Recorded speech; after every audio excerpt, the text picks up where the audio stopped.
स्टेशनला आमचे जे 2 उमेदवार आहे ही सर्वस्वी जबाबदारी पोलिसांची आहे। जर काही दुर्घटना घडली काय झालं तर सर्व जबाबदारी पोलिसांची असणार आहे। दुसरं आम्हाला काय बोलायचं नाही, कारण आमचे हे 2 उमेदवार आहे। तब्येत बिघडलेली असताना सुद्धा त्यांच्या कारवाई होते अतिशय चुकीचे आहे आणि आम्ही त्याचा निषेध करतो आणि ही सर्वस्वी जबाबदारी पोलिसांची। खोटं बोलून त्यांना तिकडनं हॉस्पिटलमधनं हलवण्यात आलं। मला बाहेरून कळालं, मला मी पोहोचले हॉस्पिटलला, इथे कळालं इथं नाही पोलीस स्टेशनला आहे। पोलीस स्टेशनला अगदी मला रडून गयावया करायला लागलं। पोलीस स्टेशनच्या बाहेर मला आरडाओरड करावं लागलं।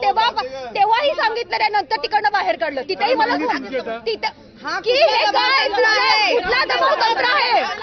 ही खरंच लोकशाही आहे, सुशिक्षित सुसंस्कृत डोंबिवली आहे। आमच्या समोर आता प्रश्न उभा राहिला आहे, खरोखर निवडणुका ह्या म्हणजे निरपेक्ष होतील का? हे काय चाललंय?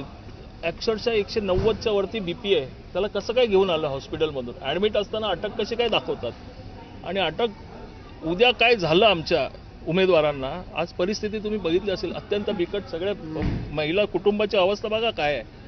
पोलिसांवर कोणाचा दबाव आहे? पोलीस कोणासाठी काम करतायत? तर डोंबिवली प्रभाग क्रमांक